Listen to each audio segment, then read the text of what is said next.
సుమన్ టీవీలో మీ business promotions కోసం ఈ కింది నెంబర్ను సంప్రదించగలరు.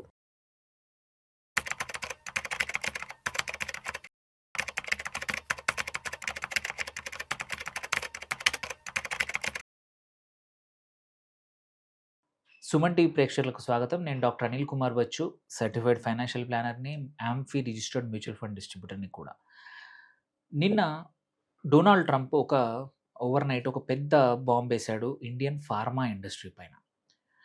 ఎస్పెషల్లీ మన ఎక్స్‌పోర్ట్స్‌లో బాస్కెట్స్‌లో one of the important sector ఏంటంటే ఫార్మా. అందులో కూడా జెనరిక్స్. సో, కొత్త పాలిసీ ఒకటి అనౌన్స్ చేశారు. దాని ప్రకారం ఏంటంటే ఒక 2 years from now until next 2028 August వరకి ఎటువంటి టారిఫ్స్ లేకుండా జెనరిక్స్ అనేది ఇండియన్ కంపెనీస్ అక్కడ అమెరికాకు ఎక్స్‌పోర్ట్ చేయొచ్చు. బట్ ఆ తర్వాత ఆగస్ట్ 2028 తర్వాత మాత్రం 100% అంటే ఇప్పుడున్న ప్రైస్ డబుల్ అవుతుంది. అక్కడ అంటే 100% టారిఫ్ వేశారు. ఆ తర్వాత ఇంకొక 1 ఇయర్ తర్వాత 200% టారిఫ్స్ చేశారు.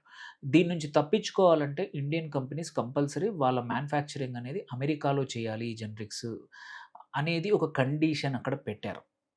సో, ఈ కండిషన్ వల్ల ఎవరైతే ఫార్మా ఇండస్ట్రీలో ఆల్రెడీ ఫార్మా సెక్టార్‌లో ఇన్వెస్ట్ చేసున్నారో, ఇన్వెస్ట్ చేస్తామనుకుంటున్నారో, ఎలాంటి ఎఫెక్ట్ పడబోతోందో ఈ వీడియోలో నేను కొంచెం అనలైజ్ చెప్తాను డేటా తీసి. సో, ఒకటేంటంటే ఇప్పుడు ఎగ్జాంపుల్ తీసుకుంటే ఇది ఇప్పుడే ఇమ్మీడియేట్‌గా ఇంపాక్ట్ అయితే పడదు. కాకపోతే ఇన్వెస్టర్స్ కొంచెం భయానికి గురై చాలామంది ఇవాళ ఫార్మాలో క్వైట్ ఎ ఫ్యూ స్టాక్స్‌లో ఎగ్జిట్ అయ్యారు. బట్ ఈ ఎగ్జిట్ ఇమ్మీడియేట్‌గా వారంట్ చేయట్లేదు. ఎందుకంటే ఈ పాలిసీ ఇమ్మీడియేట్‌గా ఇంపాక్ట్ అవ్వదు. ఇది అందరూ గుర్తుపెట్టుకోవాల్సిన విషయం. సో, ఇక్కడ ఆహ్, ఒకటేంటంటే యెస్ మన మీద పడొచ్చు, ఇంపాక్ట్ పడొచ్చు. బట్ ఇది మన ఏవైతే మన ప్లేస్‌లో అంటే కొన్ని సెక్టార్‌లో, కొన్ని మెడిసిన్స్‌లో కొన్ని జెనరిక్స్‌లో మనమే కాస్ట్ కాంపిటీటివ్ ఉన్నాం. అట్లాంటప్పుడు ఏంటంటే అమెరికన్సే 3x పే చేస్తారు. వాళ్ళకి పెద్ద ఇంపాక్ట్ అవుతుంది.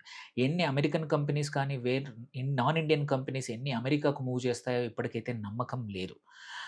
దెన్ కమింగ్ టు మనం చూసుకుంటే మార్కెట్ షేర్ చూసుకుందాం.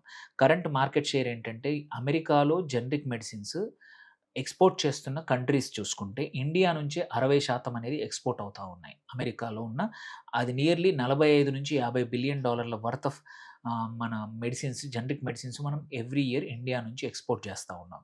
చైనా నుంచి ఒక 15%, రెస్ట్ ఆఫ్ ద వరల్డ్ అంతా కలుపుకొని ఒక 20-25% మధ్యలో జరుగుతా ఉంది ఎక్స్‌పోర్ట్స్. ఈ లెక్కన ఫస్ట్ థింగ్ ఇండియా ఇంత చేసినప్పుడు ఏంటంటే అంత ఈజీగా అమెరికా రిప్లేస్ చేయలేదు. At the same time India కూడా దీన్ని ఈజీగా తీసుకోలేదు. ఎందుకంటే పెద్ద బాస్కెట్ మనకి. 45-50 బిలియన్ డాలర్లు ఎక్స్‌పోర్ట్స్ అంటే చిన్న మాటలు కాదు. ఉద్యోగాల వైపు చూసుకున్నా, ఇన్వెస్ట్‌మెంట్ వైపు చూసుకున్నా, ఆర్థికంగా మన ఇంపోర్ట్స్‌ని బ్యాలెన్స్ చేయడానికి ఎక్స్‌పోర్ట్స్ చాలా ఇంపార్టెంట్. అండ్ ఆల్సో ఇవి usually high value, high profit oriented ఉన్న కంపెనీస్. సో, ఇలాంటప్పుడు ఇండియన్ ఫార్మా కంపెనీస్‌కి ఇదొక పెద్ద శాపంలాగా ఉండొచ్చు. ఈ నిజంగానే 100% హిట్ అయితే. కానీ ఇది నిజంగానే జరుగుతుందా? అనే దానికి ఒకటి పొలిటికల్‌గా చూస్తే మాత్రం బై 2028 ఆగస్ట్ వరకి దగ్గర దగ్గర ట్రంప్ యొక్క కాలం అనేది తన presidency term more or less ముగిసిపోతుంది. డిసెంబర్‌లో తనది అయిపోతుంది. 29 జనవరిలో ఆల్రెడీ కొత్త ప్రెసిడెంట్ వచ్చేస్తారు. ఈ లెక్కన అమెరికన్ గవర్నమెంట్ గాని, అమెరికన్ కోర్ట్స్ కానీ, అండ్ అక్కడ ఉన్న పార్లమెంట్‌లో వాళ్ళ సెనేట్‌లో ఈ బిల్లు రాటిఫై అవుతుందా? ఎందుకంటే ఇప్పుడు నవంబర్ 2 వీక్‌లో ఉన్న ఎలక్షన్స్ తర్వాత అసలు ట్రంప్ ఈ డిసిషన్స్‌ని ఇంపాక్ట్ చేయగలుగుతాడా? ఎందుకంటే తన పార్టీ పవర్‌లో లేకపోతే, మెజారిటీ లేకపోతే తనొక లేమ్ డక్ ప్రెసిడెంట్ అవుతాడు. సో, ఇవన్నీ కూడా కొంచెం భయపెట్టే చర్యలైనా సరే, ఇవన్నీ ఏంటంటే ఇప్పుడు ఇండియా, అమెరికా మధ్యలో ఏదైతే ఎఫ్‌టీఏ అగ్రీమెంట్ జరుగుతా ఉందో, ఆ అగ్రీమెంట్‌కి తన వైపు నుంచి కొంచెం హెవీ హ్యాండెడ్‌నెస్ చూపించడానికి కొంచెం ఏదైనా నెగోషియేషన్ టాక్టిక్స్ లాగా కనబడుతుంది. కానీ ఇది నిజంగానే ఇంపాక్ట్ అయ్యి, ఇది ఇంప్లిమెంట్ అయ్యి ఇండియన్ ఫార్మాకి అంత తొందరగా ఎఫెక్ట్ అవుతుందంటే మాత్రం నమ్మకం లేదు. అండ్ 2 ఇయర్స్‌లో అన్ని కంపెనీస్ వాళ్ళ దగ్గర అక్కడ మ్యానుఫ్యాక్చరింగ్ స్టార్ట్ చేయడం అనేది కూడా రియలిస్టిక్ కాదు.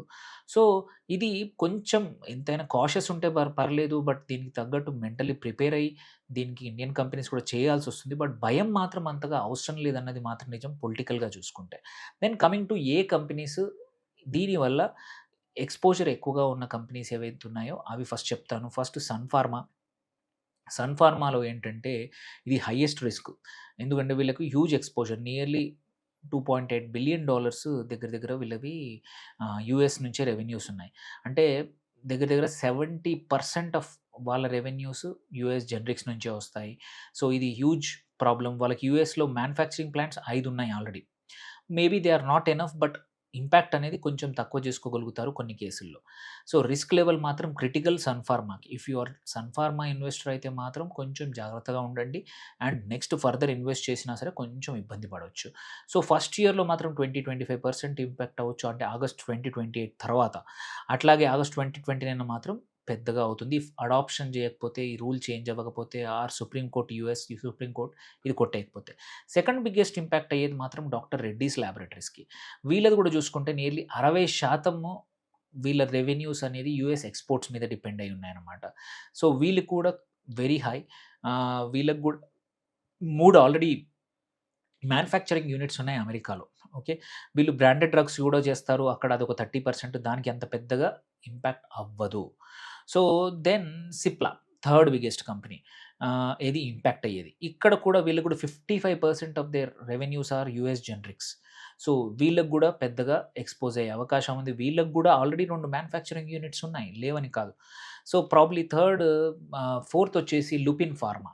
లుపిన్ ఫార్మా కూడా 50% యూఎస్ ఎక్స్‌పోర్ట్స్ ఉన్నాయి. 40% మాత్రం వీళ్ళకి బ్రాండెడ్ డ్రగ్స్ ఉన్నాయి. Where it's a decent buffer. So, కాకపోతే వీళ్ళకి కూడా ఇంపాక్ట్ అవుతుంది. ఇంకొక మేజర్ కంపెనీ ఏంటంటే అరబిందో ఫార్మా. ఇది కూడా అంతే 65% వీళ్ళ రెవెన్యూస్ యూఎస్ జనరిక్స్. అట్లాగే జైడస్ క్యాడిలా ఇది కూడా ఒక 58%. సో, ఈ లెక్కన చూసుకుంటే ఇండియాలో ఉన్న మేజర్ ఫార్మా కంపెనీస్ ఏవైతే ఉన్నాయో ఎనీవేర్ బిట్వీన్ 50-65% వాళ్ళ రెవెన్యూస్ యూఎస్ జనరిక్స్ మీద కరెంట్‌లీ డిపెండెడ్ అయి ఉన్నారు. అదర్ కంపెనీస్ కొన్ని ఉన్నాయి. వాళ్ళకి యూఎస్ జనరిక్స్ నుంచి అంత ఎక్కువగా రెవెన్యూ లేని ఫార్మా కంపెనీస్‌కి ఇంపాక్ట్ కాదు. సో, ఆన్ ద హోల్ ఇది ఫస్ట్ అన్ని ఫార్మా కంపెనీస్‌కి హ్యూజ్ సేమ్ లెవెల్‌లో అవుతుందంటే అవ్వదు. ఎందుకంటే ఒక్కొక్కరి రెవెన్యూ మిక్స్, ప్రొడక్ట్ మిక్స్ మారిపోయింది. కొన్ని కంపెనీస్ జనరిక్స్‌లో ఉన్నాయి. కొన్ని కంపెనీస్ బ్రాండెడ్ వాటిల్లో ఉన్నాయి. వాటికి పెద్దగా ఇబ్బంది కాకపోవచ్చు. సో, నియర్లీ 7,000 కోట్ల రెవెన్యూ మాత్రం పక్కా ఇంపాక్ట్ అవుతుంది. యూఎస్ జనరిక్ రెవెన్యూ చూసుకుంటే మొత్తం అన్ని కంపెనీస్ కలిపి దగ్గర దగ్గర 7,000 కోట్లుంది. సో, అది మాత్రం కొంచెం ఇంపాక్ట్ అవ్వచ్చు. బట్ ప్రొవైడెడ్ వీళ్ళు కొన్ని మ్యానుఫ్యాక్చరింగ్ యూనిట్స్, కొన్ని బ్రాండెడ్ డ్రగ్ స్పేసెస్‌కి వెళ్తే మాత్రం ఇది కొంచెం బఫర్ అయిపోతా ఉంది. సో, ఇక్కడ ఈ కంపెనీస్ ఏవైతే ఉన్నాయో రియల్ ఇంపాక్ట్ అనేది మాత్రం ఇమ్మీడియేట్‌గా ఏం కాదు. ఇది కూడా 2028 తర్వాతనే అవ్వచ్చు. ఫుల్ ఇంపాక్ట్ మాత్రం 2029లో పడొచ్చు. ఎప్పుడైతే 200% టారిఫ్స్ అయితే. సో, హిస్టారికల్‌గా కాంటెక్స్ట్ తీసుకుంటే మాత్రం ఇది ర్యాండమ్‌గా కాదు. చాలా రోజుల నుంచి ట్రంప్ చెప్తా ఉన్నాడు. జనరిక్స్ గురించి మాట్లాడుతూనే ఉన్నాడు. నేషనల్ సెక్యూరిటీ విషయంలో కూడా తను మాట్లాడుతా ఉన్నాడు. వాళ్ళ లాజిక్ ఏంటంటే యూఎస్‌లో మ్యానుఫ్యాక్చరింగ్ కెపాసిటీ జీరో అయిపోయింది. జనరిక్ మ్యానుఫ్యాక్చరింగ్ అది పెరగాలి. అట్లాగే ఇండియా అండ్ చైనా ఎప్పుడన్నా సడెన్‌గా జనరిక్ మెడిసిన్స్ కట్ చేస్తే అమెరికా పరిస్థితి ఏంటనే భయం పట్టుకుంది.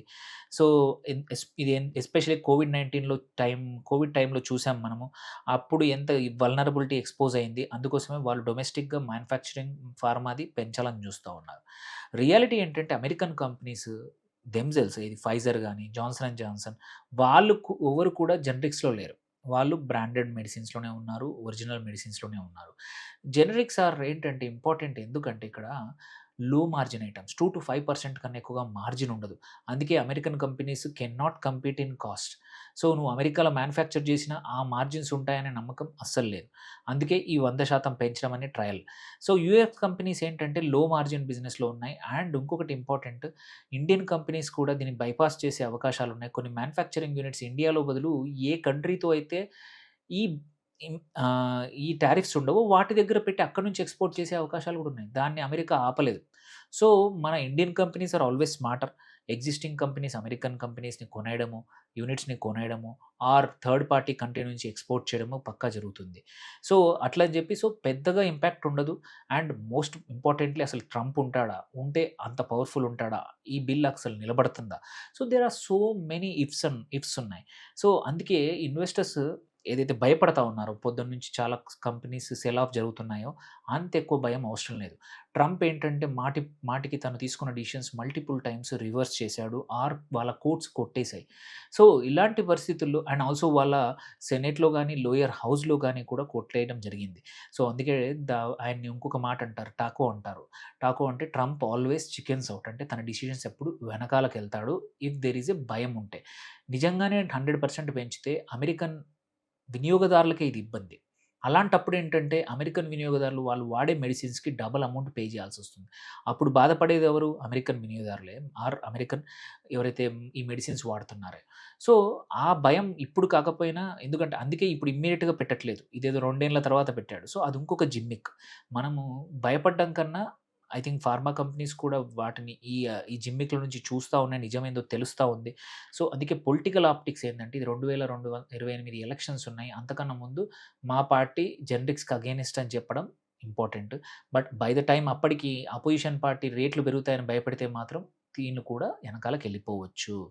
సో, అందుకే వాళ్ళు కొన్ని కంపెనీస్ కొన్ని మాత్రం అక్కడ మ్యానుఫ్యాక్చరింగ్ యూనిట్ సెటప్ చేయొచ్చు. But it is not viable especially జెనరిక్స్‌లో ఉన్న ప్రాఫిట్ మార్జిన్స్ తీసుకుంటే.